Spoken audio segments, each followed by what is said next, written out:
Hello दोस्तों, आज हम लोग पढ़ेंगे अनुसूची के बारे में। ठीक ना। हमारे संविधान में कितने अनुसूची है? जैसा कि आप लोग जानते होइएगा कि संविधान जब निर्माण हुआ था उस समय हमारे संविधान में 8 अनुसूची था। ठीक है, लेकिन अब उसको बढ़ाकर 8 से कितना कर दिया गया है? 12 अनुसूची कर दिया गया है। ठीक ना। तो हम लोग क्या करेंगे, इन सभी अनुसूची के बारे में डिटेल से जानकारी देंगे ताकि हमारे एग्जाम में आप सही से क्वेश्चन को बना पाए। ठीक है, तो चलते हैं हम लोग अनुसूची 1 की तरफ। ठीक है, अनुसूची 1 जैसे कुछ हम लोग जानकारी दे सकते हैं। ठीक है, कि पहले हमारे संविधान में 22 भाग थे, लेकिन अब उसको 25 कर दिया गया है। भाग कितना था? 22, लेकिन उसको 25 कर दिया गया है। शुरू में जब संविधान बना था उस समय अनुसूची की संख्या 8 था, लेकिन अब उसको 12 कर दिया गया है। ठीक है, अब देखेंगे कि अनुच्छेद की संख्या कितना है। अनुच्छेदों की संख्या जो है 400, कुल अनुच्छेदों की संख्या जो है 448 हो चुका है। ठीक ना।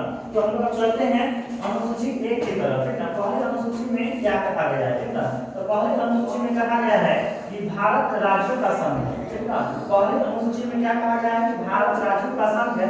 इसका मतलब है कि भारत जितने जो राज्य है वह सब क्या है? यूनियन के रूप में। ठीक ना। तो भारत राज्यों का संघ है। तो पहले अनुसूची में बोल दिया गया है कि भारत किसका संघ है?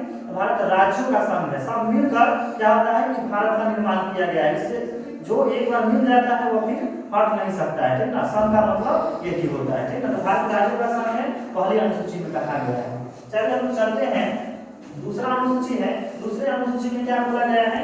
जितने भी अधिकारी होते हैं, जैसे मान लीजिए कि राष्ट्रपति हो गए, राष्ट्रपति, उपराष्ट्रपति, ठीक है, लोकसभा के अध्यक्ष, इन सभी का वेतन की जो बात कहा गया है वो किसमें कहा गया है?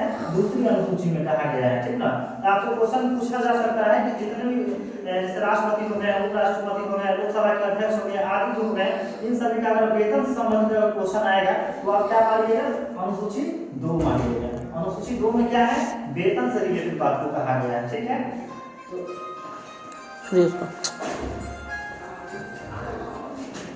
अब हम लोग चलते हैं अनुसूची 3 की तरफ। ठीक है, तो अनुसूची 3 में क्या कहा गया है? तो अनुसूची 3 में शपथ की बात कहा गया है। शपथ का मतलब हुआ कि जितने भी क्या होता है कि प्रधानमंत्री हो गए, राज्यपाल हो गया, इन सभी का शपथ का जो चर्चा किया गया है और किस अनुसूची में किया गया है? तो अनुसूची 3 में किया गया है। ठीक है, शपथ की चर्चा किसमें किया गया है? अनुसूची 3 में किया गया है। ठीक है, तो आप क्वेश्चन आपसे बोला जाएगा कि प्रथम अनुसूची जो है, प्रथम अनुसूची में क्या है? भारत राज्यों का संघ है।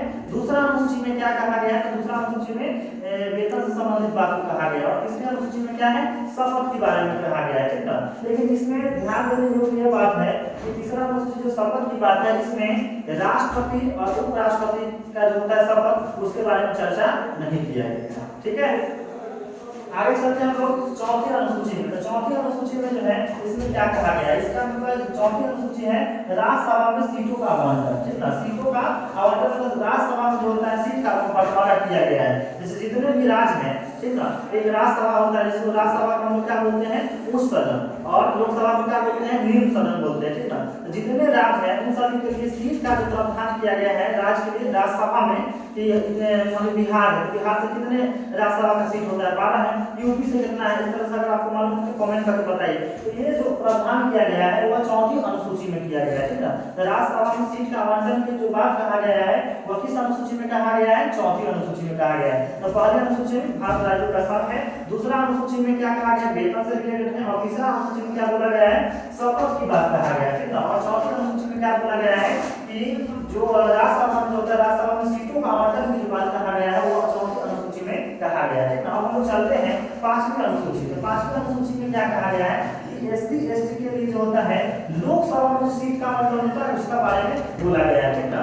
तो चौथी अनुसूची में है राज्यसभा के लिए सीट का आवंटन, और जो 5वीं अनुसूची है वह है एसटी और एसटी के लिए जो होता है वह लोकसभा में सीट के आवंटन की बात कहा गया है। किसमें? अनुसूची 5 में कहा गया है। ठीक ना। और 6ठी अनुसूची अगर पूछेगा कि 6ठी अनुसूची में क्या बोला गया है, तो 6ठी अनुसूची में जो होते हैं वह पूर्वोत्तर भारत के पूर्वोत्तर राज्य 4 राज्य है उसके बारे में विशेष प्रावधान की बात कहा गया है। ठीक ना। वो 4 राज्य कौन कौन है? देखिए यहाँ पर असम हो गया, मेघालय है, त्रिपुरा और मिजोरम है। ठीक ना।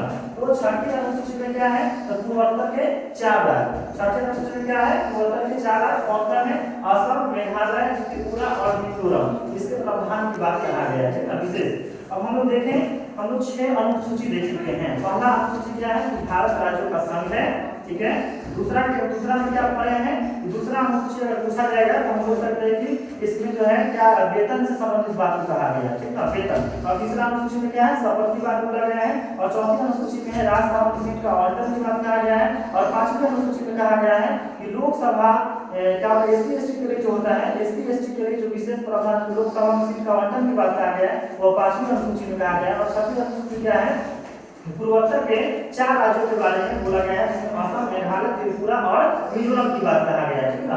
हम लोग आज जो है पहली अनुसूची, दूसरी, तीसरी, चौथी, पांचवी और छठी अनुसूची 1 से 6 तक देख चुके हैं। नेक्स्ट वीडियो में आपको 7 से लेकर 12 तक हम बताएंगे, ठीक है। अगर आपको वीडियो अच्छा लगा, समझ में आए तो सब्सक्राइब करें और लाइक करें।